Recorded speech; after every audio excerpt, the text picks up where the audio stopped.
Vous vous demandez ce que les mecs savent de l'intimité des meufs? Sexo, règles, grossesse, intimité, aujourd'hui, on va en parler.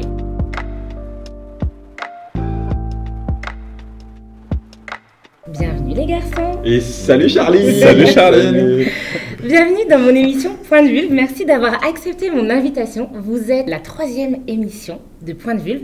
Et avant de vous expliquer ce que c'est, même si je vous l'ai déjà un peu expliqué, je vais vous inviter à vous présenter. Vous pouvez donner votre prénom et puis donner l'information que vous voulez vous concernant. Si j'en veux plus des informations, je vous les demanderai. Je te laisse te présenter. Ah, je commence moi direct. Allez. Ok, d'accord. Salut, c'est Pat. Pat la réalisation, YouTube, Instagram, TikTok cuisine, Instagram sport, et puis et on fait de l'humour. Ah, de l'humour, on aime bien rigoler, c'est drôle l'humour. Ça tombe bien, j'espère qu'on va rire aujourd'hui. Oui. Bonjour. Bonjour Charline. Alors moi je m'appelle Cédric, c'est vrai qu'on se connaît pas beaucoup. Non, je m'appelle Cédric, je vais avoir 40 ans cette année, figurez-vous. C'est un grand moment dans ma vie. Je suis papa. C'est quand ton anniversaire? C'est le 3 juin. Ok. Je suis papa d'une petite fille qui s'appelle Sarah, qui a 4 ans et demi, qui est instruite en famille pour la particularité. Je suis podcasteur du podcast Papatriarcat, auteur, conférencier, et surtout je me demande bien ce que tu vas nous poser comme question. Ok. Team Gémeaux. C'est un Gémeaux? Bien sûr. La base. La base. Eh oui, monsieur. Mais bien sûr. On va pas 26 parler. mai. Et moi c'est Raphaël, je travaille chez Tajine Banane, je ne sais pas si vous connaissez. Je sais un pas. petit peu. Voilà. Je sais pas. Donc ma femme Alison Cavaillé a créé Tajine Banane et je l'aide dans sa création depuis 4 ans et demi. Et je suis également beau papa de 2 enfants merveilleux et papa d'un enfant également tout autant merveilleux. Mais qu'est-ce que je fais là du coup? J'ai pas d'enfant. Tu n'as pas d'enfant. Hein? Allez, bonne soirée. Car, donc, qu'est-ce que c'est Point de Vulve? C'est une émission dans laquelle vous participez où je vais tester vos connaissances sur l'intimité des meufs. Et le thème du jour, effectivement, c'est la grossesse. Et j'ai fait exprès d'inviter des personnes qui sont pères et des personnes une personne qui ne l'est pas. Bon, je ne suis pas non plus, mais je suis sage-femme. D'ailleurs, si vous ne me connaissez pas, je m'appelle Charline et je suis sage-femme. Cette chaîne YouTube, c'est la mienne. Et donc, j'ai une chaîne YouTube, mais également un compte Instagram où je donne des informations de manière ludique et également accessible sur la grossesse, mais également la gynécologie. Comment vous vous sentez là maintenant? Désavantagé? Moi je me sens curieux. Ok. Ouais, mais moi ça allait et puis là plus ça va, moins ça va. Je vais voir quoi.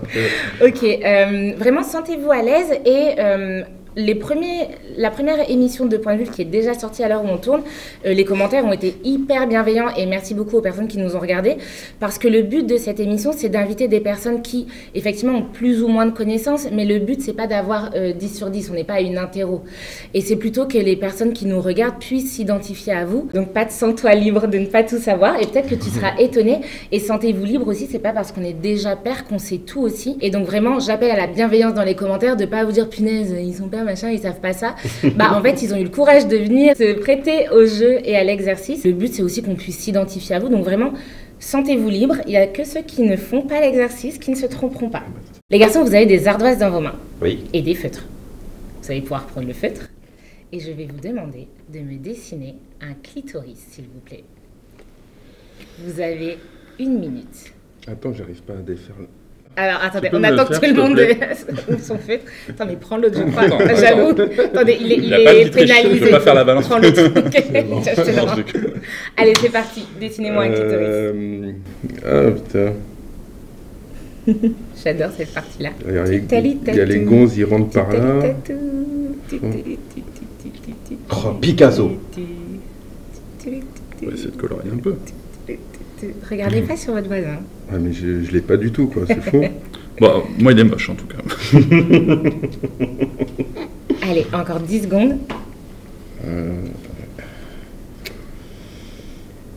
Est-ce que tout le monde est prêt?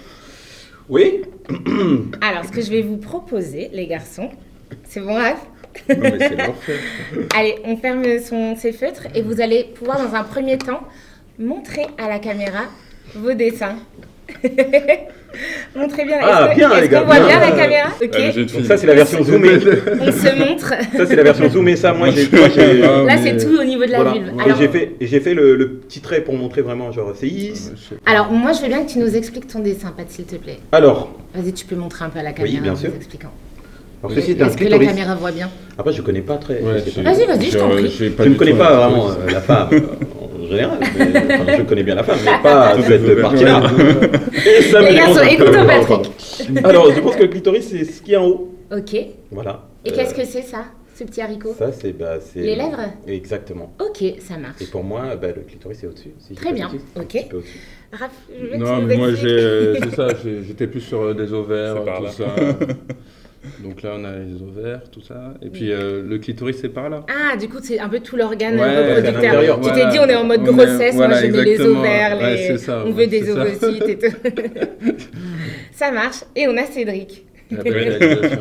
Écoute, Le boss. on a dit qu'on mettait pas de notes, mais bon, là c'est assez spectaculaire. Je pense que j'ai pas besoin du coup. Mais j'ai une fille aussi, j'ai une petite fille aussi, donc je me suis renseigné sur ces questions-là. Oh, bah, c'est pas nécessairement. Je suis pas sûre que Moi, tout. je suis beau papa d'une fille, je me suis pas du tout renseigné. Alors que pourtant je bosse dans le milieu quoi, au final. Non, mais tout le monde se renseigne pas Mm. forcément. En tout cas, les personnes qui nous regardent maintenant se sont renseignées. Et est-ce que tu es capable de nous décrire les différentes zones qu'on voit ici? Alors, je vais essayer. Ici, c'est le gland du clitoris, Ouais, qu'on voit d'ailleurs, exactement. qui ressort sur le dessin de Pat. Juste en haut du clitoris, je crois que ça, c'est. Il y a un nom que j'avais beaucoup aimé, je crois que ça s'appelle. C'est dessous le mont de Vénus. Alors, le mont de Vénus, c'est un peu la bosse qu'on sent au niveau de l'os du pubis. Et alors, après. Effectivement, c'est assez agréable. Vous pouvez garder ce titre. Oui, C'est ce qu'on m'a dit. il paraît. Oui, au cas où. Et après, on a ici, je crois que ça s'appelle les piliers. Exactement. Sur le côté. Et ça, il y a une. Je sais plus, c'est les vestibules, peut-être quelque chose Les- comme ça. les Les bulbes. bulbes du vestibule, un truc comme ça. Les bulbes. Et voilà, je me rappelle que ça fait à peu près 18 cm. Non, pas 18. Non, 10. Ah ouais, il est dans le détail, hein. Non, mais c'est super intéressant parce qu'en fait, tu comprends ensuite comment le plaisir fonctionne. Tu vois. Je t'écoute. C'est que souvent, tu vois, le clitoris, on pense qu'à ça, qu'à la stimulation Exactement, de cette externe. zone-là. Tu vois, la stimulation externe, mais en fait, c'est aussi c'est ce qui nous aide à comprendre que, parce que moi j'ai compris, que pendant la pénétration vaginale, ce qui va amener du plaisir, c'est justement la stimulation interne Du et le clitoris. fameux point G qui va venir en fait, ou zone rugueuse, qui va venir en fait stimuler la partie qui appuie par ici du clitoris par l'intérieur. Exactement. C'est donc ça. C'est tout à fait exact. Si vous voulez plus d'informations sur le clitoris, on en parle dans l'émission 1. On va pas rester, je suis désolée, sur le clitoris. Bien J'ai sûr. plein de questions à vous poser. On va parler en vieux, poser plein de questions. Mais c'est juste parce que c'est vraiment trop drôle de vous voir dessiner des clitoris. C'est pas drôle du tout. C'est catastrophique. Mais du coup, j'ai eu bon ou. Bah, du coup, c'était. Toi, Pat, c'était pas faux, c'était pas complet. C'était pas complet. C'est ça. Et en fait, bah, pour revenir sur ton dessin, effectivement, souvent, on pense juste à la partie externe, c'est-à-dire C'est le vrai. gland du clitoris. Et d'ailleurs, parfois, on se dit, OK, maintenant que je sais où il est, on a compris que les femmes, elles aiment bien qu'on touche le clitoris, on y va, on y va, on y va. Mais du coup, ce qui est intéressant de savoir aussi avec le fait que finalement, donc ça, c'est les lèvres, Ouais. et donc c'est derrière qu'il y a les bulbes et les piliers. Et donc, au-delà de la stimulation interne, tu peux même stimuler à l'extérieur des lèvres en appuyant, dans des trucs comme ça, ou également, on n'a pas dessiné le capuchon qui recouvre un petit peu, si jamais c'est trop sensible au niveau du gland. Et en fait, finalement, dans toute cette zone, tu peux stimuler le clitoris. D'accord. Ok. Et c'est Vous avez rigolo. compris? Vas-y, je t'en prie. Mais moi, je trouve ça rigolo parce qu'en fait, il y a des schémas qui traînent. En fait, c'est comme un pénis, si tu regardes bien. Tout à fait. Et bah, Et là, ce regardez, sont les testicules, tu Je vais rajoutes, vous et t'as des montrer. corps caverneux aussi. C'est comme une tub. c'est un peu pixelisé, mais est-ce que vous voyez Ah les voilà, couleurs très bien. Ah, bah C'est voilà. Tu vois le Ouais. gland, donc vraiment la partie un peu la plus Voilà. sensible, C'est dingue. le ça. corps, T'as vu C'est ouf. Hein. hop, et ça se sépare. Et du coup, c'est un corps érectile qui peut gonfler avec l'excitation. C'est ouf. Ok. C'est incroyable, non? D'ailleurs, ça me fait penser, est-ce que vous savez, ça n'avait pas partie des questions que j'avais prévues, mais est-ce que vous savez que finalement la stimulation du clitoris, eh ben, c'est pour certaines personnes une manière de gérer les douleurs au moment de l'accouchement? Ah, je savais pas du tout. Et c'est assez tabou parce que c'est de l'ordre de l'extrême intimité, on va dire, et on n'y pense pas forcément, on n'ose pas forcément. Mais comme finalement ça a un shoot d'ocytocine, d'endorphine et de plein d'hormones qui font du bien, et ben on peut s'en servir également. C'est ça qu'on Comme appelle antidouleur. les accouchements orgasmiques. Bah pas tout à fait parce que l'accouchement orgasmique, ça va plutôt être de par les contractions ou la stimulation interne, ça stimule le clitoris. Ok. Alors que là tu fais le contraire. Ouais, Là, tu stimules stimules exactement, toi-même. voilà. C'est ça, ok. être plus détendu. Exactement. Les garçons, est-ce que vous savez quel est le pourcentage de femmes enceintes qui souffrent de nausées, vomissements en début de grossesse? Oula. Je vous laisse Entre écrire. 0 et 100? Ouais, tout à fait. Est-ce que c'est sur 100 français comme Reichmann? Sur 100 français. Allez les garçons, vous avez 1 minute pour m'écrire un chiffre. On écrit un chiffre. Le pourcentage? Moi c'est biaisé puisqu'elles sont toutes malades. Donc, Écris ce qui te vient en tête. J'ai pas chérie. Nausée. Nausées, vomissements, J'en ai aucune modérés, idée. des débuts de grossesse. Je vais dire... Sur 100, quel est le pourcentage de femmes enceintes fantastique. souffrant de nausées, vomissements? Vous avez tous répondu? Je vous laisse montrer vos résultats à la caméra. Oh On a Juste 70 pour Raph, 35 Je suis pour optimiste. Cédric, et 67. 67. Ça marche. Ouais. Vous êtes assez proches. Ouais, La c'est personne bon. la plus proche, c'est Raph. Ah ouais. Ah, mais voilà, Tu vois quand même. J'allais mettre 77. pas les Mais prendre. franchement, c'est Tu peux aller hyper prendre un juste. M&M's. T'as dit, j'ai l'impression qu'elles sont toutes malades. Le taux, c'est 80 à 90%. Ah, diantre. Ah ouais. Oui. Putain, les 10, c'est des X-Men en fait. Ouais. Ah, je suis pas malade là. Plam, voilà, elle est sortie. Non, mais t'imagines quand même, parce que quand elles sont malades, c'est pas une gastro, elles sont Ouais. vraiment malades, elles restent au lit, elles peuvent rien faire d'autre. Et on les oblige quand même à aller au boulot. On les oblige à aller au boulot Ouais. pour payer moins, pour être Ouais. payé moins qu'un homme. Non, en plus. Et lui, quand il est malade, il est oh ouais, c'est bon, je vais pas travailler, je suis un petit J'ai peu bien pas. fait de les inviter. Alors c'est qu'une bien. femme, Ouais. elle a tous les jours des coups de ventre là quand Ouais. elle a ses règles et bon, je vais pas m'étaler sur les autres Ah bah, sujets parce que étale-toi. je pense que ça va y aller après. Non, Et moi, mais je c'est- vais m'enflammer, moi. Et ce chiffre-là, on n'y pense pas, mais ça m'étonne pas du coup que ce soit Et aussi important. est-ce que tu sais combien de temps ça dure une grossesse? C'est 9 mois maximum, Tout à fait. mais ça peut être avant. C'est effectivement 9 mois. Si on parle en semaines d'aménorrhée, on dit 41 semaines d'aménorrhée. On compte en semaines sans règles, on appelle ça comme ça. Est-ce que vous savez à peu près le moment où il y a le plus de nausées vomissements? C'est à peu près en mois ou en semaines, dans au quelle début, non? période? C'est les 3 premiers mois. C'est tout Ouais. début. Enfin, Et c'est ça un peut, premier ça trimestre, peut mais, aller jusqu'au 4-5, non? Ouais, exactement. On dit que souvent le pic c'est vers 7-8 semaines. Dans les premières semaines, tout le monde n'en a pas forcément autant. On n'est pas à 80-90%. Oui, c'est vrai. D'accord. Et d'ailleurs, certaines s'inquiètent parce qu'elles font le test de grossesse, mais elles ont zéro symptôme et elles sont inquiètes de ne pas avoir de symptômes. Et puis là, vers 8 semaines, elles se disent, ok, c'est bon, Retour je de les ai. flamme. Et on sait que dans la majorité des cas, ça disparaît spontanément entre 16 et 20 semaines d'aménorrhée. Donc effectivement, jusque parfois le 4e mois. Et c'est hyper juste quand tu parles du travail, parce que du coup, les 3 premiers mois, c'est souvent le moment où tu l'as pas annoncé ni à tes proches, ni au boulot. Et tu te retrouves avec tes nausées de pas possible. Tu te dis, punaise, qu'est-ce que je fais avec ça? Et effectivement, je pense que c'est intéressant d'en parler et pour que les femmes et les hommes, en fait, les collègues, se rendent compte de ça, parce qu'en fait, c'est chaud. Et franchement, c'est une vraie problématique de comment on fait pour gérer les 3 premiers mois quand on a un boulot salarié en rencontrant des gens. Mais c'est ça, et puis en plus, tu as ce truc de pas le dire avant les 3 premiers Exactement. mois. Donc tu es là, tu te retrouves... T'es dans le mal, ouais, voilà. t'es crevé, ouais. C'est toi vs toi, quoi. Ouais, c'est Ah, ça. c'est horrible. Est-ce que vos compagnes, elles avaient des nausées vomissements? Vous êtes libre de pas répondre quand je pose des questions personnelles. Ouais. Elle a eu pas énormément. Par contre, elle était fracassée. Elle était très Beaucoup de fatiguée. fatigue. Ouais. Et elle, en plus, tu vois, comme elle n'est pas salariée, elle était Et à ouais. son compte. Et en fait, Ouais, c'était c'est un peu compliqué à gérer parce que, Ah ouais. parce que si tu n'as pas bossé, tu n'as pas de thune qui rentre Ouais. du tout. Tu vois, là, tu n'as pas d'arrêt maladie, tu n'as pas de sécu, tu n'as rien. Ouais.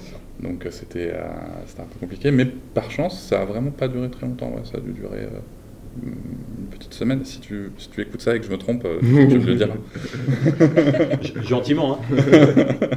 Et est-ce que quand les nausées vomissements ont démarré, est-ce que vous mesuriez, ou en tout cas la fatigue, à quel point c'était pesant pour la personne qui les avait? Moi, je l'ai mesuré, mais je pense que je ne l'ai pas assez bien mesuré par rapport à dans l'état elle était, parce que si moi, je suis dans sa situation, c'est la fin du monde. Hein.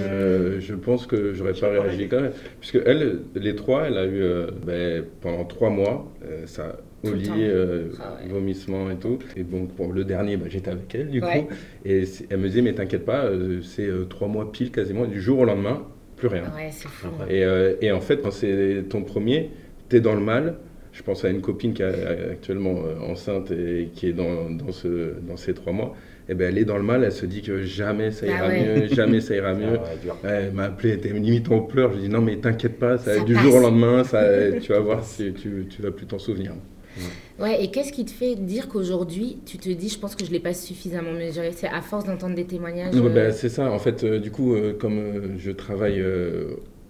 Tu vois beaucoup de nanas autour de ce domaine-là. De vêtements d'allaitement en fait et donc je parle allaitement, grossesse et compagnie toute la journée et maintenant je comprends vraiment l'importance, le mal que c'est entre guillemets et je pense que j'aurais été peut-être plus efficace si j'étais peut-être plus proche d'Alison à ce moment-là, tu vois, un petit peu plus. Je dis pas que je l'étais pas quand même, mais de plus compatir. Ouais, c'est intéressant. C'est intéressant parce que c'est le but aussi de poser ce genre de questions un peu au grand public, j'allais dire, c'est qu'on se rende compte parce que même les femmes enceintes, j'ai encore, je pense, la semaine dernière, une patiente qui m'a dit, franchement, ma vision des femmes enceintes a changé. Parce qu'elle le vivait. Et en fait, c'est ouf parce qu'on pense tout le temps que les femmes, elles exagèrent. Oui, c'est ça. Et comment tu peux prouver que tu n'exagères pas, tu vois? C'est ça, c'est exactement ça. C'est chaud. Merci pour vos témoignages. Est-ce que tu as un truc à ajouter? Oui, est-ce que tu as un truc à ajouter? Moi, ma sœur, j'ai 4 grandes sœurs, donc je sais aussi ce que c'est, je l'ai vu. Et il y en a une, elle vomissait pas, mais elle faisait que cracher. Ah ouais, tout à fait. L'hypersialorée. D'accord. Je savais pas que c'était comme ça, mais j'ai regardé, j'ai dit, mais c'est bizarre quand même, tu vois. Ouais. Genre, elle avait son petit gobelet et il c'est crachait tout le temps, chiant. tout le temps. Je sais plus quel pourcentage de femmes que ça touche, mais c'est hyper chiant. C'est dingue, elle en a eu 2, elle a dit, j'en veux plus, c'est fini. J'en ai marre de cracher, les gens ils me regardent, je suis sale et tout. Et ça dure combien de temps? Tout le long de la journée? Tout le long, elle. Oh la pauvre. Les garçons, est-ce que vous pouvez me faire un schéma sur vos ardoises de la libido de la femme enceinte pendant la grossesse? Oui. Alors là, elle vomissait. La libido. Ah, tu sais, les goûts, ça ne se discute pas. Je sais pas. Avant, tu lui donnais les cheveux pour autre chose. Oh mon Dieu. Est-ce que tout le monde a dessiné? Ouais, c'est bon. Vous pouvez montrer à la caméra pour que tout le monde puisse voir. Alors, c'est en dents de scie, mais il y a quand même beaucoup de plus pour toi, Raph. Vas-y, explique-nous. Je pense, à mon avis, c'est mon avis, vas-y, que c'est complètement décuplé par ça rapport marche. à quand elle n'est pas... Quand c'est des gros bas, c'est des gros bas, mais quand c'est des gros ça. hauts, tu t'es là genre waouh. C'est comme dans la vie, mais en mode si toute la grossesse se passe bien, parce que bien sûr, il peut se passer des trucs un peu compliqués, mais dans la règle générale, je pense que c'est un peu comme ça. Ok. Est-ce que ce sens-là, tu dirais que c'est juste pour dire que c'est en dents de scie? Non, c'est juste pour dire que c'est en dents de scie. C'est vrai que j'ai pas fait sur la longueur, puisque j'ai pas vécu la fin de grossesse comme tout le monde. Donc du coup, la longueur, je te mets un petit truc par là, quoi, tu vois, qui tombe. Cédric. Ouais, en fait, au début, avec les nausées, c'était pas ouf. Voilà. Et après, c'est marrant parce que c'est moi qui avais un gros blocage. Tu vois, j'avais des vraies questions. Il a fallu quand même que je pose à la sage-femme parce que tu te dis, voilà, est-ce que moi, je vais peut-être faire du mal au bébé, au fœtus, à l'embryon, tu vois? Tu dis, est-ce qu'il n'y a pas un danger? Donc elle était comme ça et toi, tu étais comme ça? Non, pas du tout. C'est qu'à partir du moment où j'ai vu la sage-femme, c'est là où elle était comme ça c'est clair. Et moi, c'est à peu près par là, tu vois, où je me suis dit, ok, c'est bon, faut y aller. Et même sur la fin, du coup, notre sage-femme de l'époque nous disait, faut y aller, de toute façon, ça stimule, ça fait du bien, et même à la toute fin de grossesse, fallait... vraiment beaucoup le faire parce que avec consentement, ça bien sûr, avec consentement des deux, hein. Oui. Fallait vraiment beaucoup le faire parce qu'elle nous disait ça va envoyer de l'ocytocine, ça va stimuler, ça va aider à ce que la grossesse se termine. Est-ce que ça a stimulé l'attouchement? Écoute, pas tant que ça visiblement. Pourtant, elle a fait tout ce qu'il fallait. On a marché. Pourtant, vraiment, je vous assure que si j'avais rentré dans ce travail. Ouais, c'était. En plus, moi, tu vois, j'avais arrêté de travailler avant la fin de la grossesse. Et ouais, c'était intense. C'est nos derniers moments ensemble à la maison. Pat. Moi, pareil, je pense que c'est ascenseur. Ok. Est-ce que ce sens-là, tu l'as fait comme ça spontanément? Est-ce qu'on voit bien à la caméra Oui, voilà. Est-ce que tu l'as fait spontanément ou il y a une chronologie particulière? Je l'ai fait un peu spontanément parce que je me dis que ça dépend aussi peut-être des femmes. C'est juste. Donc je sais pas. Voilà. C'est rarement faux de dire ça dépend des femmes. Non, vraiment, je pense. Hein. Ah oui, tout dépend toujours. Voilà, c'est ça. Et, je sais pas, ascenseur émotionnel, je pense, non, oui, non, voilà, je sais pas. C'est tout ce que vous avez dit est si vrai, les garçons. Effectivement, ça dépend des femmes. Ça peut être souvent décuplé dans un sens et dans un autre. Il y a des périodes où clairement on n'a pas envie. Mais effectivement, il y a aussi pas mal de récits. En fait, si on doit faire un peu un schéma qui sort ça dépend de toutes les femmes, et si on veut faire des généralités, même si on n'aime pas les généralités, parce qu'après on se compare, et après on se sent pas normal, mais du coup, parfois on constate que le premier trimestre avec la fatigue... Bien amené, on peut pas faire mieux. Les nausées, vomissements, la fatigue, le stress aussi que la grossesse ne se poursuive pas. Parfois, le premier trimestre, on n'a pas envie. En plus, c'est bête, mais il y a des douleurs aussi parfois en début de grossesse, la poitrine poitrine, elle peut être hyper sensible, ça tire dans le ventre alors que c'est le tout début. Et du coup, l'envie, elle n'est pas forcément très présente. Le deuxième trimestre, il est assez parfois caricatural de l'envie tout le temps, à n'importe quel moment. Et c'est drôle parce qu'il y a parfois des femmes qui témoignent de « j'avais envie, mais pas avec mon partenaire, pas avec quelqu'un d'autre, mais juste avec moi ». Par exemple, j'avais envie à 15h et lui, il était au boulot. Et bon, c'est tout, c'était mon moment, tu vois. Et le troisième trimestre, c'est extrêmement variable. Mine de rien, le troisième trimestre, ça peut être plus compliqué de bouger, la fatigue s'accumule, parfois on commence à stresser aussi en vue de la naissance. Et donc, la libido, comme elle est multifactorielle, elle ne dépend pas que du désir spontané, mais aussi de tout ce qu'il y a autour. Comment t'as rassuré la sage-femme concernant le fait que tu risquais peut-être de blesser Elle m'a juste dit arrête avec tes conneries. Elle m'a montré, au tout début, elle m'a montré des schémas et puis elle m'a expliqué aussi tout le pourquoi est-ce que c'était important d'envoyer certaines hormones Je sais que ça peut choquer souvent, mais en fait, la grossesse, c'est intimement lié à la sexualité. Déjà pour tomber enceinte, certes, mais aussi même pour tout le reste. Et donc, elle m'a expliqué tout ça. En fait, une fois que j'ai compris, j'ai fait OK. Après, c'est sûr que, sans rentrer dans les détails, mais peut-être que par moment, c'était moins punchy, tu vois. Waouh, sans rentrer dans les détails. Un détail. Je sais pas de quel détail tu parles. OK. Ma femme va me tuer. Alors effectivement, pour revoir un petit peu le schéma, et on mettra un schéma en image pour les personnes qui nous regardent, souvent on a peur de blesser l'enfant, mais aussi, d'ailleurs dans un couple donc hétérosexuel, aussi vaillant soit-il, l'homme ne va pas, en gros l'enfant ils vont pas se serrer la main quoi.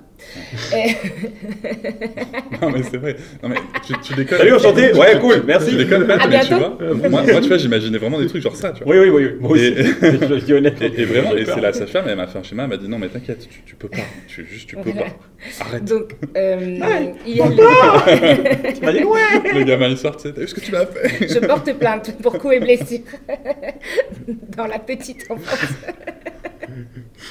Donc il y a le vagin et l'enfant grandit dans l'utérus qui est fermé par le col de l'utérus. Et cet enfant il est dans une poche des os, donc qui est comme un ballon de baudruche rempli d'eau. Et du coup, il est protégé et par l'utérus, et par les membranes, et par l'eau. Il sent les mouvements. Quand on danse, il sent les mouvements. Quand on marche, il sent les mouvements. Quand on arrête de bouger, il sent les mouvements. Donc oui, il sent les mouvements, mais effectivement, c'est pas un problème. Après, encore une fois, pas d'injonction dans un sens ou dans un autre. Parfois, ce qu'on constate effectivement aussi, c'est que la libido, par contre, du ou de la partenaire diminue, parce que c'est parfois difficile d'avoir du désir ou de sexualiser une personne qui attend un enfant. Est-ce que vous avez un avis sur le sujet, sachant que c'est très personnel, donc sans juger, mais si vous avez envie de rebondir. C'est vrai que ça peut être un peu spécial au début, tu vois, ce gros ventre et tout, et donc déjà, il faut bien se renseigner. Mais après, je pense qu'il y a des positions et des pratiques qui permettent aussi de diminuer ces étapes-là. C'est hyper bateau ce que je veux dire, mais je pense qu'à un moment, il faut avoir aussi, en tant que mec, et je sais que c'est pas forcément évident pour tous les mecs, exprimer ses craintes, ses doutes, ses peurs, ce qu'on ressent. Et on va trouver des solutions. La communication, c'est un peu la clé. Je sais que c'est bateau de dire ça, mais c'est la clé. Et il y a des positions qui permettent de lever quelques freins. Mais en fait, au-delà des peurs, il y a aussi parfois l'image. C'est-à-dire qu'un peu le cliché, vous savez, de la Vierge, la mère, la putain. Parfois, les femmes, elles sont encore beaucoup étiquetées selon certaines choses. Un peu comme quand on dit, celle-là, c'est une femme avec qui tu prends du plaisir, mais pas une femme à marier. Et elle, par contre, c'est la mère de tes enfants, tu vois. Il y a d'ailleurs un peu dans cette expression parfois utilisée, c'est non, mais elle, c'est vraiment plus une future mère, tu vois. Tu peux la respecter, en fait. Exactement. Ouais, et du coup, ça veut... Mine de rien, on l'a parfois tellement entendu. Enfin, moi, je sais que quand j'étais au collège, il y avait vraiment ce truc de... Non, mais elle, c'est pas une fille avec qui tu construis ta vie. Ouais. Bah, en fait, tu la désires, mais t'as pas envie de construire ta vie. Cette connotation de sexualité, en fait, elle, c'est cool au pieu, mais c'est tout. Et donc, mine de rien, parfois, c'est tellement ancré que est-ce que finalement, au-delà du fait qu'on ne dort pas beaucoup avec un enfant, et ben, est-ce que tout à coup, le fait que la femme devient mère ne vient pas parfois mettre un petit coup de pied dans la relation de couple, la relation sexuelle? Tu parles après la grossesse, là? Oui. Mais je pense que ça peut commencer pendant la grossesse. Mais dans ma situation, j'ai déjà une mère plus de vierge, du coup. Oui. Ça m'allait. Enchantée. Voilà. Non, et pour moi, il y a eu rien n'a changé. J'ai trouvé aussi les trois choses directes. J'ai trouvé direct et après j'ai trouvé... Eh bien oui, c'est juste, c'est vrai que comme toi, tu la connaissais déjà. Et puis j'ai pas ce truc-là de changement même d'état, de machin. Enfin, je trouve vraiment que j'ai le même regard d'elle, qu'elle soit enceinte, pas enceinte, avant, après, qu'elle prenne des kilos, qu'elle en perde. Donc c'est aussi Genre, au c'est mec, plus- Putain, c'est ça aussi fait au tellement mec ça, moi. d'aider la femme. Elle me croit pas. non, mais, Elle me croit pas, tu sais, quand elle prend du poids, elle me dit non, mais tu me regardes pas et tout. Je fais, mais attends, maman, en fait, ça ouais, change rien. C'est normal. c'est que elle, ça Non, mais change. c'est ouf. Elle, ça change. C'est ça qu'il faut comprendre. Oui, bien Tu sûr, vois, ça, c'est j'entends Elle, bien, ça ça. change, et du coup, c'est ça qui est un peu compliqué des fois. Mais pour moi, enfin, c'est une entité. Mais Voilà. oui, c'est ça, Une tu vois merveilleuse. la personne Tout que le tu es. temps, voilà. Non, mais c'est tellement ça. Il y a trop d'amour ici. J'adore. Non, attends, on va faire les bonhommes. hein. Attends, On va changer le ton de la voix. Est-ce que Voilà. vous avez des choses à ajouter, les garçons? Oui, avant de c'est passer à vrai. la Toi, question qu'est-ce que suivante t'en penses? Toi, Moi, je suis perdu. non. Vraiment, à ton avis, si jamais un jour peut-être que vous aurez des enfants, Hmm. on sait jamais, comment tu vas réagir par rapport à ça, par rapport à elle, la position dans laquelle tu vas te mettre par rapport à elle, enfin, Ouais, tu vois, je pense, la rassurer au maximum. ouais. Puis je serai toujours le même, un peu foufou. Ouais. Et je serai, en vrai, je pense que je serai très, très, très, très heureux. Ouais. Est-ce que tu penses que ton regard sur elle pourrait changer? Ouais, c'est ça. Jamais. Non, mais tu vois, c'est intéressant. Je trouve ça vraiment intéressant de poser la question parce que Moi, c'est pas mais si. je pense qu'il va changer, mec. Mais, pense mais, pas. mais en mieux. Oui, tu vas te voilà, rendre oui. compte de choses, Ah tu vois, ouais, dans le à quel réel. point Ouais, Lina, tu vas te rendre c'est compte de... incroyable. Non, mais c'est vrai, non, mais C'est c'est vrai que vrai. changer, ouais, Ça, c'est je vrai. crois Tu vas Je te rendre sais. compte de choses incroyables. Et en plus, le moment où ensuite, dans la grossesse, après, il y a aussi le moment où tu sens les coups de pied, les machins, les trucs, tu peux faire de l'autonomie, enfin, tu peux faire plein de choses. Je vais être comme un dingue. Et là, tu vas la regarder, tu vas te dire, mais ton corps fait ça, meuf. Ah ouais. Pour peu qu'elle accouche à la maison, hein, tu vois, la dinguerie ou un truc comme ça. Mais tu vas halluciner. Moi, tu vois, en fait, moi, je pense que le regard, il change, mais enfin, il change d'une manière extrêmement positive, quoi. Ouais. Tu te rends compte de la puissance. Tu vois, on pense souvent la puissance des mecs et tout, mais là, tu te rends compte de ce que c'est, l'effort Ouais, physique. Tu vois l'effort physique aussi Ouais, d'une autre totalement. manière. Tu vois. De le porter. Tu te rends compte de la puissance Ça du dingue. corps féminin, quoi. C'est juste dingue. Et tu Après, vas- ce truc-là, je l'ai déjà vécu parce que j'ai 4 grandes sœurs. Voilà, j'ai été très vite tonton, au bout de 8 ans. À 8 ans, bam, t'es tonton. Ah bon? Donc là, j'en ai 33, donc t'inquiète pas que ça va surodé. Mais je Ouais, pense c'est que... bon. Et ouais, ça va être le mien, quoi. Ouais, c'est ça. Et en plus, après, ça te fait télécharger des applications cheloues. Genre, c'est une application, bébé à 3 semaines, bébé ressemble à un haricot. Ah oui, oui, oui. Ah, génial. La petite mangue. Maintenant, c'est une orange. une orange. Tu sais ce qu'elle faisait, moi, ma meuf, elle m'envoyait des. Tu sais, elle avait cette application et elle m'envoyait. En fait, elle prenait des genre le petit raisin, tu vois, et elle lui faisait des petits bras, des petites jambes. Ah, génial. Voilà, ce genre d'application que tu vas télécharger. Ok. Merci les mecs. Et après, tu vas te poser d'autres questions. Quoi, Ouais, extra- voilà. Des trucs auxquels tu penses pas. Tu vois. Moi, par exemple, je savais pas que, au bout de 2-3 semaines, j'allais chercher à 2h30 du matin des photos de caca de bébé allaité pour savoir si c'est normal. c'était ok ce qu'il y avait dans la couche, Ouais. tu vois. D'accord. Et là, tout à coup, ça te fait quand même prendre du recul sur beaucoup de choses dans Ah, la vie. mais Tellement, ça, mais non, tellement. C'est sûr. Mais tu vois, le regard change, mais je fais quand même une petite alerte parce que je pense que c'est pas énormément su. Je vais plomber l'ambiance, je suis désolée. Mais les femmes enceintes sont considérées donc des personnes vulnérables. C'est légalement parlant. C'est-à-dire que comme quand tu décides d'être violent envers un enfant, eh bien c'est plus grave légalement parlant que vers un adulte. Et bien vers une femme enceinte, c'est la même chose parce qu'elle est en situation de vulnérabilité, en tout cas légalement parlant. Et bien, mine de rien, la grossesse, c'est un moment où les femmes sont plus à risque de subir des violences, notamment conjugales, sexistes et sexuelles. Et donc, tu vois, le regard change, mais en même temps, ça peut parfois être trigger ou déclencher des trucs chez l'autre qui est assez surprenant. Mais voilà, c'était juste pour faire une petite alerte aussi, pour dire que quand on parle de la grossesse, finalement aussi de comment ça se passe la relation de couple. Souvent on pense de la violence, on tape, etc. Mais non, c'est des petites humiliations, je te prends pas au sérieux. C'est des points d'alerte aussi. Parce que malheureusement, une femme enceinte, en fait, dans tous les cas, elle crée une réaction. Quand on voit une femme enceinte, ça crée un truc en nous. Les garçons Est-ce que vous savez en moyenne combien de temps dure le travail pour l'accouchement d'un premier enfant? C'est-à-dire, en moyenne, à partir du moment où on dit « Ok, là, vous pouvez rester à la maternité et là, vous avez votre bébé dans les bras, c'est votre premier enfant. » En moyenne, les études, elles disent que vous allez passer combien de temps entre ce moment et ce moment? Le moment où ils te disent À le moment où tu tu peux aller es dans la... à la maternité. Exactement, le moment où on te dit « Vous êtes en travail », Ah ouais. jusque le moment où tu as ton bébé dans les bras. En moyenne, pour un premier enfant, combien de temps ça dure? Vous avez 1 minute pour réfléchir Oh là là. et écrire. J'éternue, mon col s'ouvre. Je sais pas. On parle de quand on rentre à l'hôpital et où. Ouais. Ouais, ça peut être très long. Je sais pas. Est-ce que vous avez tous écrit? Est-ce que c'est votre dernier mot? Ouais, c'est mon dernier mot, Jean-Pierre. Enfin, je vais appeler un ami. Il n'y a pas encore l'appel à un ami. Allez, je vous laisse montrer vos résultats à la caméra. On a 15 heures pour Raph. Mais sur le garde à vue, là. Et chacun ses références.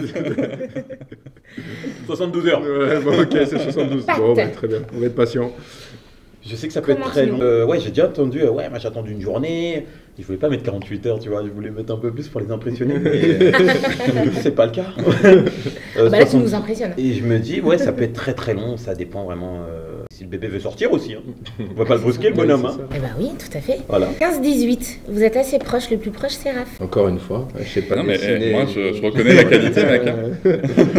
Je trouve ça hyper intéressant que tu aies mis 72 heures, Pat, et effectivement, ça se voit que tu as déjà entendu des récits, parce que là, je ne travaille plus à l'hôpital, je suis en libéral, mais quand je travaillais à l'hôpital, vous n'imaginez pas combien de fois, beaucoup de couples pensaient que ça mettait du temps jusqu'à arriver à l'hôpital, ok, les premières contractions, le temps qu'on est à la maison. Nous, en tant que sage-femme, la partie avant 3 cm, on ne la compte pas dans vous êtes en travail. Parce que, bah, en fait, le travail, c'est vraiment là, il y a une cinétique, il y a un rythme au niveau des contractions qui fait que le col évolue et va continuer d'évoluer jusque la naissance. Alors que parfois, ça peut mettre même des semaines à passer de 0 à 3, et c'est juste qu'on veut qu'il y ait une cinétique. Donc, on va parler de pré-travail, la partie de commencer à avoir des contractions toutes les 5 minutes, mais peut-être que ça va s'arrêter. Mais c'est vrai qu'on peut se questionner sur le fait de, on prend ce pré-travail dans le compte, mais à partir du 3 cm, je suis à la maternité, enfin en tout cas, si on m'examine à ce moment-là, et le col continue de bouger, en moyenne, il peut s'écouler 12 heures pour avoir son bébé dans les bras quand c'est un premier. En fait, souvent on dit en moyenne 1 cm par heure, donc du coup 7 heures. À ça, on rajoute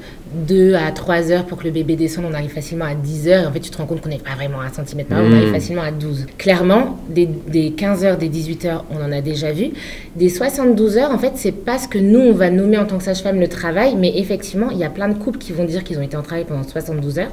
C'est le cas notamment des déclenchements. Oui. C'est quand on déclenche de manière artificielle le travail, parfois entre le début du déclenchement et la naissance, il peut s'écouler plusieurs jours. C'est juste qu'on n'a pas des contractions toutes les 2 minutes pendant 3 jours. D'accord. Mais clairement, oui, il y a déjà des couples qui passent 24 heures, 26 heures en salle de naissance avec la péridurale, parce que tant que ça avance, et ça peut faire des pauses, et ça continue, etc., et ben, il peut s'écouler effectivement beaucoup de temps. Et je pense que le pire, c'est quand on pense que c'est bon, tant qu'on est à la mater, dans 2 heures, il est là, et là, c'est la décadence. Ah, mais nous, ça a duré 18 heures. Il y a l'excitation, il y a tout, là. Voilà. Moi, j'ai mis le temps que ça a duré, tu vois. Ah ouais, 18 heures. C'est 18 heures, et ça a commencé vers minuit, tu vois.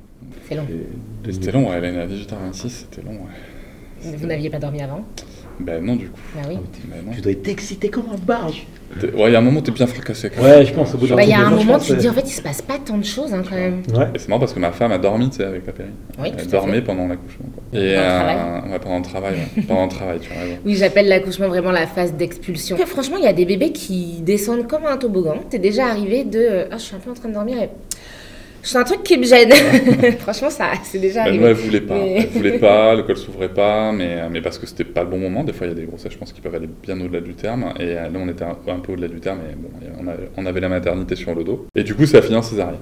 Ok. Et ben, c'est très bien passé. J'allais justement poser la question, est-ce que vous savez quel est le taux d'accouchement qui se passe par césarienne? Est-ce que vous savez? 20%. Tout à fait, 20%. Waouh, il nous a pas laissé écrire. Ok.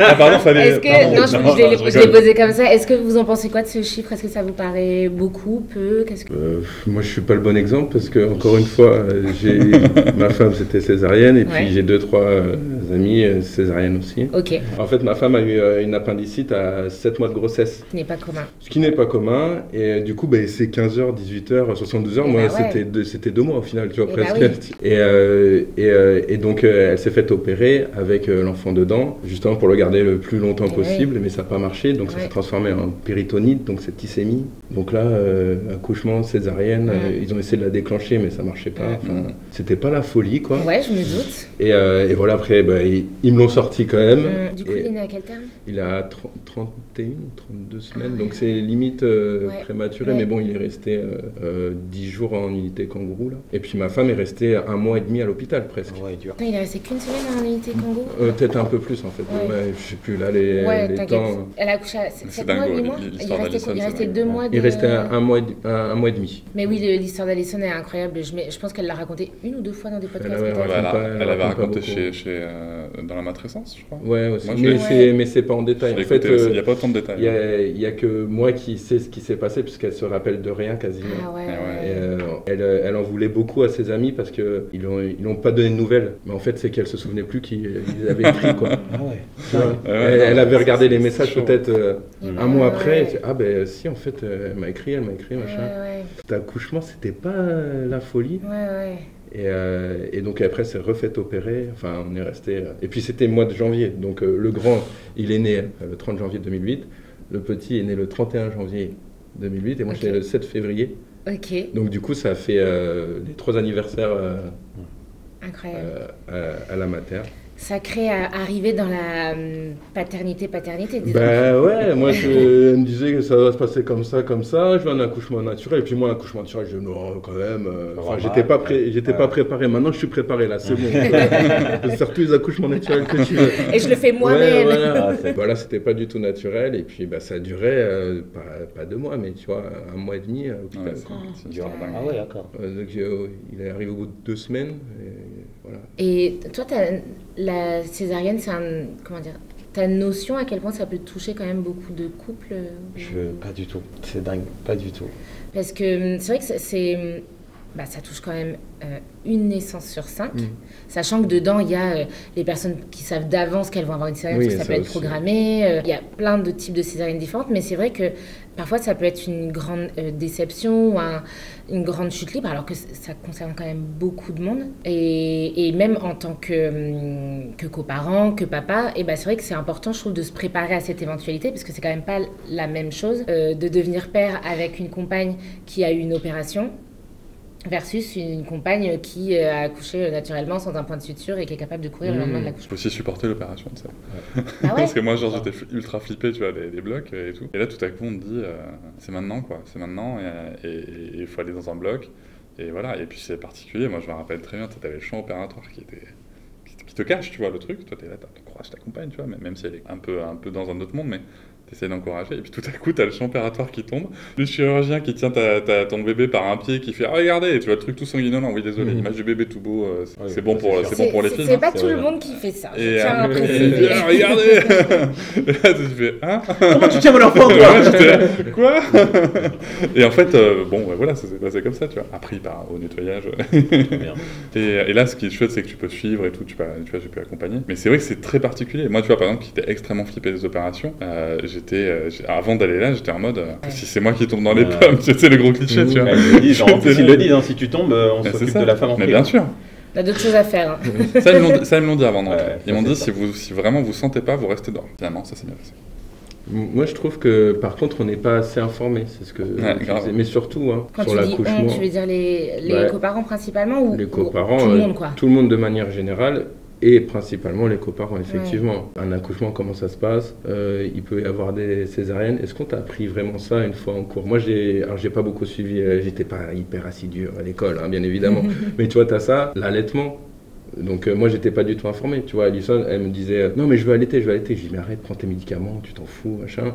Elle voulait vraiment allaiter. Et je me suis rendu compte, c'est comme les nausées, après coup, l'importance que c'était pour elle, par exemple. Donc, déjà je suis désolé, je vais amener un petit peu de sujet social et politique, mais que nous dit la société aussi, tu vois. Il y a combien de séances de préparation à la naissance, à la parentalité, où on invite le père ou le coparent? 0. Il n'y a rien qui est pris en charge. C'est-à-dire, si tu y vas, c'est sur ton temps, c'est sur tes jours de repos, sur des jours de congé. Déjà, et en plus, même pour les rendez-vous médicaux, la plupart des darons et des coparents ne savent pas qu'on a droit à 3 rendez-vous rémunérés. Pour s'absenter, pour aller... Généralement, ils sont pris pour les échographies. Mais qui c'est ça? C'est vrai qu'il y a beaucoup de sages-femmes qui proposent aux coparents de venir en séance de prépa, mais effectivement, en termes de logistique, c'est pas si évident, selon ce que tu fais dans la vie, de te déplacer pour faire les séances de prépa. Tout le monde ne peut pas poser des jours, et ceci, cela, tu vois, donc c'est... Il y a un sujet. Il y a un petit sujet. On reparlera de la grossesse. Les garçons, dernière question. combien de temps durent les saignements après l'accouchement? Combien de temps durent les saignements après l'accouchement? Combien de temps? C'est un peu double. Non, Moi, sais- j'ai mis. je suis pas sûr. Alors, J'ai mis au hasard, vraiment. vous pouvez montrer vos résultats à la caméra. 30 jours, 2 What? semaines et 7 jours. Le double. Intéressant. Est-ce que Raph, tu peux bien montrer? Oui, pardon. Voilà. 30 jours. Ok. Pat, Ah oui, je te donne la parole. c'était du hasard. hein. Vraiment, Mais tu savais qu'il y avait des saignements après je l'accouchement? savais qu'il y a des saignements, mais je sais Bah, pas c'est c'est déjà dû à pas rien. quoi. Est-ce que vous savez à quoi ça peut être dû? Je saurais pas te l'expliquer. Je sais pas, c'est pas. Il y a pas mal de choses qui sortent durant Alors là, l'accouchement. ça vient de haut, hein. Tous les ressentiments. Et je pense, je sais pas, ça doit peut-être cicatriser. Non, j'en sais rien Tout du à tout. fait. C'est ça. Dis cicatrise donc, à mais- Le corps qui l'intérieur. expulse. Tu bosserais pas dans d'autres domaines? Écoute, j'ai 2-3 notions, je vais te dire. Tout à fait. En fait, déjà, premièrement, la personne qui est tombée enceinte n'a pas eu ses règles. Voilà. On n'a pas un mois de règles, on est d'accord. Mais ça fait des saignements. En gros, il y a l'endomètre. Il y a aussi qu'il y a plein de choses qui se sont créées pour accueillir le placenta, qui est ce magnifique steak saignant de 800 grammes, qui est accroché à l'intérieur de Tu peux le faire en l'utérus. pirate si tu veux. Oh, putain. Tu le mets au barbecue, tu le mets au C'est barbecue pas vite ça. fait. Moi, quand j'entends ça, je pense aux Kardashians qui le font cuire. Là. Et Bah c'est pour ça que ça me ouais, c'est dégoûte. ça. Riche en plein de choses.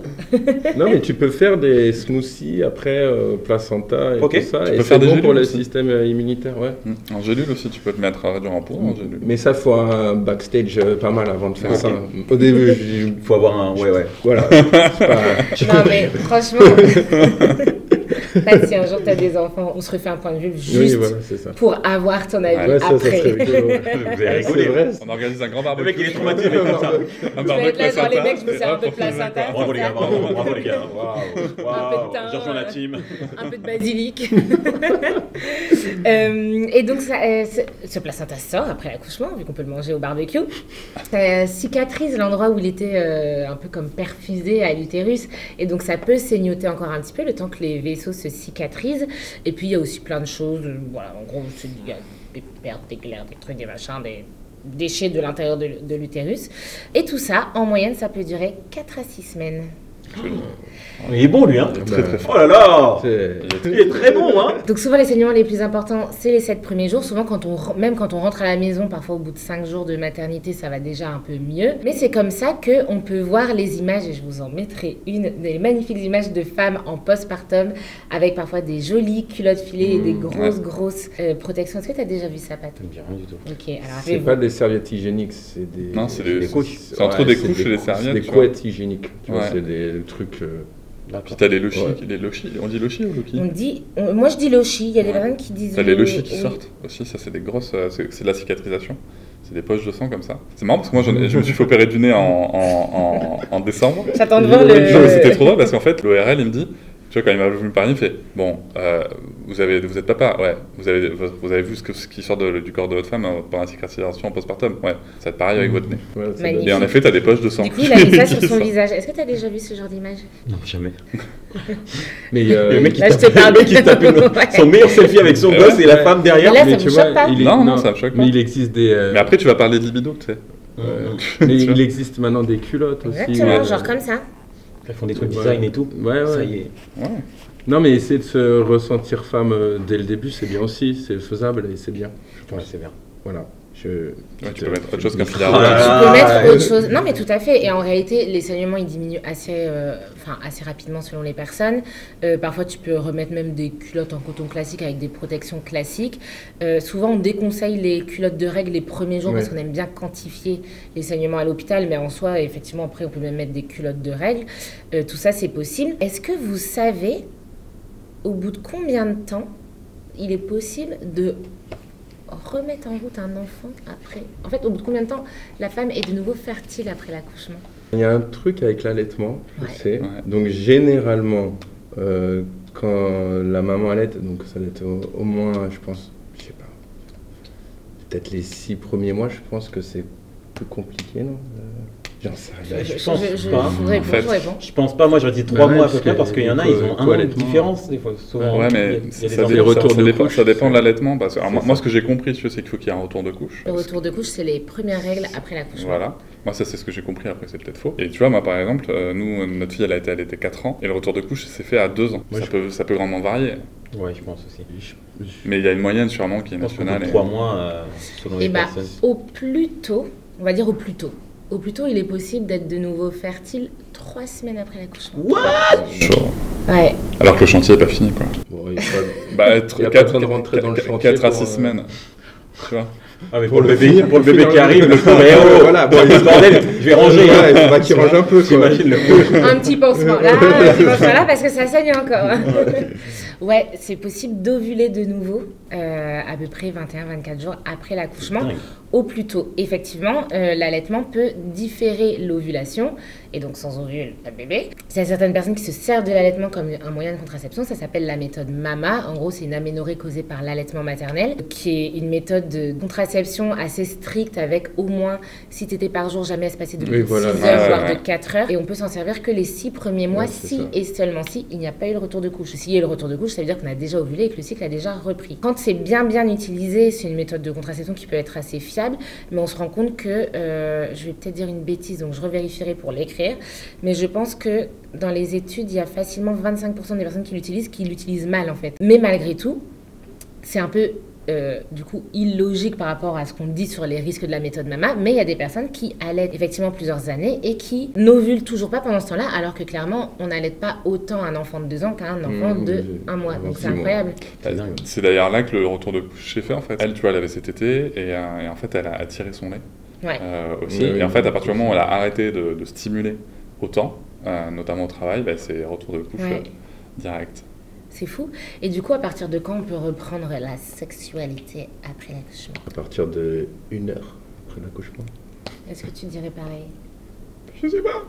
Bah, c'est quoi la avis sur les sexualité 1 heure? C'est quoi la sexualité Bah, moi, j'ai envie de te dire, à partir du moment où les deux partenaires sont consentants. Ouais, Exactement. Voilà. Et après, il y a aussi, c'est quoi la sexualité? Est-ce que c'est la sexualité à deux, tout seul? Ça. Est-ce que tu aurais dit ça peut être... Sorti de l'hôpital. Hein. Ouais, c'est ça, petite sortie. Eh, t'es en forme? Ouais. Allez, recommence. Non, mais c'est ça la question, c'est qu'est-ce que la sexualité? C'est ça. Et là, tu... C'est un tout. Hein. C'est un tout à fait. Alors, pour le coup, si on parle de sexualité pénétrative, pénis dans le vagin, souvent on recommande, mais encore une fois, on ne sera pas dans la chambre des parents pour vérifier. Souvent, on recommande d'attendre au moins 3 semaines, 1 mois, donc ça peut même être avant la fin des saignements, mais dans tous les cas, on conseille, si jamais il y a encore des saignements, que ce soit protégé par un préservatif, non pas par rapport au risque de grossesse, mais par rapport au risque d'infection, parce qu'il y a encore des choses qui cicatrisent. Est-ce que vous savez en moyenne quand est-ce que les couples reprennent les relations avec pénétration après l'accouchement? Je crois que c'est 2 ou 3 mois. Ouais, moi j'aurais dit 6 mois, un truc Ça, comme ça. moi, En j'aurais- moyenne, mais Je oui, crois que en, c'est 2 ou 3 mois. en moyenne ça doit être un 6 mois. Parce que j'avais vu En une moyenne, étude comme 6, ça 2, 3 mois. dans les... Attends, développe pas trop. Ouais, en moyenne, je sais pas. Ouais, 1 mois, j'aurais dit. La moyenne, c'est 2-3 mois. Ouais, 2-3 mois. Ben, en fait, parce qu'il y a. Mais alors, c'est pas dans. Désolé, hein, ça va casser l'ambiance. Ah, si. C'est que c'est une étude que j'avais. Alors, je pourrais plus la citer, peut-être que je la retrouverai. Mais en fait, c'est parce que c'est quelque chose qui est observé aussi sous l'angle des violences sexistes et sexuelles. Et que souvent, en fait, les rapports sont repris avec un consentement Mitigé. pas éclairé, Voire en tout cas. inexistant. Pas franc et direct, voire inexistant, soit avec une pression mise par l'homme, en tout cas dans les couples hétérosexuels, soit aussi par une sensation de devoir de la mère. Qui est assez présente, et cette c'est- sensation de devoir. c'est ça. Ouais, complètement. Là aussi par manque d'éducation à la sexualité positive qu'on a en France, qui est assez dramatique.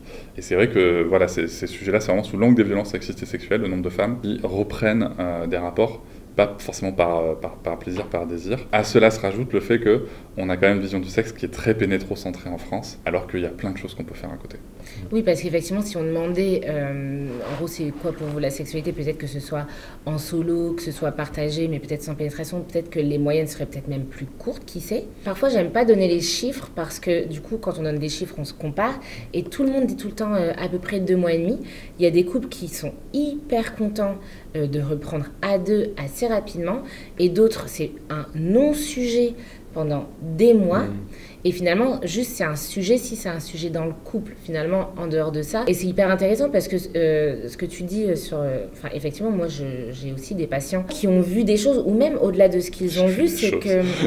Non, mais ils ont vu des choses, ou même... choses horribles. Franchement, je trouve que on parle souvent du vécu difficile parfois des mères au moment de l'accouchement, qui est important et qu'on doit prendre en compte davantage. Mais vraiment, moi, j'ai parfois des papas qui ont vécu l'accouchement de manière très stressante ou très difficile et qui ont aussi un temps pour se remettre de ça et pour qui la sexualité c'est pas un sujet en fait vraiment là ils vont déjà juste faire en sorte de se sentir bien, créer le lien avec leur enfant et c'est vrai que voilà, on est peut-être là juste des parents et le couple romantique, bah il n'y a peut-être pas d'espace pour ça aussi et c'est ok tant que c'est dans la communication, etc. dans le couple, et je sais que vous êtes tout à fait d'accord avec cela.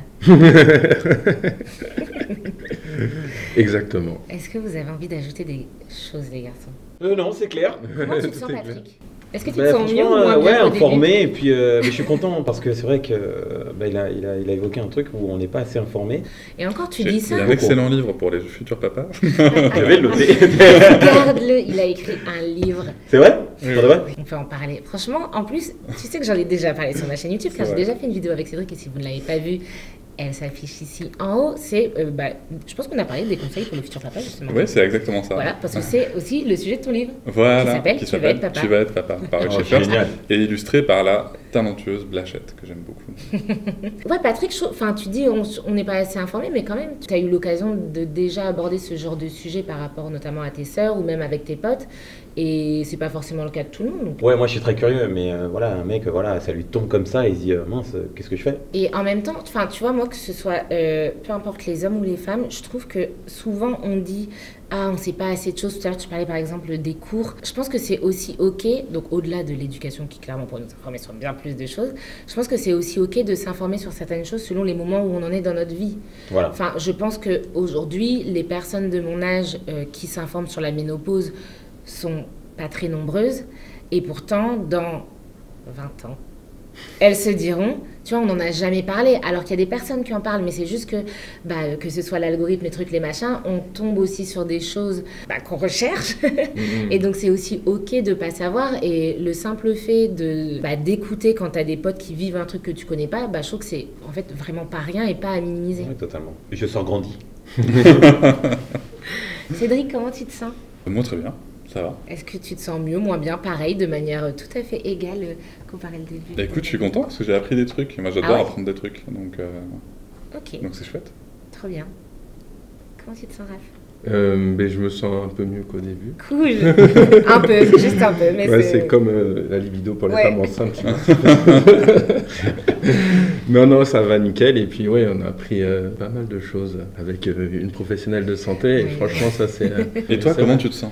Ouais. Moi, je me sens bien. Je suis très contente de cet échange avec vous, les garçons. Je trouve que c'était cool de prendre le temps. Merci aux personnes qui sont encore là. Je trouve ça bien de ne pas regarder la montre et de juste se dire on parle et que chacun puisse échanger. J'espère que vous êtes contents et que vous avez pu prendre la parole comme vous le souhaitiez. Moi, je suis ravie d'avoir discuté avec vous. Ouais, en fait, je suis vraiment super contente. Je pense que ça donnerait beaucoup d'informations effectivement aux personnes qui nous ont regardées. D'ailleurs, les personnes qui sont en train de nous regarder, n'hésitez pas à mettre dans les commentaires si vous avez d'autres questions pour des futurs points de vulve que vous voulez que j'aborde. En vrai, là, j'ai posé beaucoup de questions, mais je vais essayer d'en garder un petit peu pour d'autres. Si vous avez des noms d'invités que vous voulez que j'invite, est-ce que vous, la réponse peut être non, hein, mais est-ce que vous aimeriez voir quelqu'un en particulier dans ce format? Aïe, aïe, aïe. Fabrice Florent, Ok, clairement. ça marche. Je sais pas. Comme ça. Ouais, c'est spontané, franchement. Ouais, comme Moi, je ça, sais même pas si spontané. j'aurais des noms à donner comme ça Emmanuel spontanément. Macron. Emmanuel Macron. Eh bien, évidemment. Ça peut être Autre chose? c'est très marrant. Un dernier nom? Will Smith. Non, mais ça peut être rigolo. Merci beaucoup. Eh bien, vous venez de regarder Point de Vulve, ma nouvelle émission sur YouTube où j'interroge des mecs sur l'intimité des meufs. Si cet épisode vous a plu, je vous invite à mettre un pouce en l'air, à le partager à tous vos potes. Et je vous donne rendez-vous dimanche prochain pour la prochaine vidéo YouTube. Et je vous remets juste ici sur le côté les précédents Points de Vulve si vous ne les avez pas encore découverts. Bonne journée!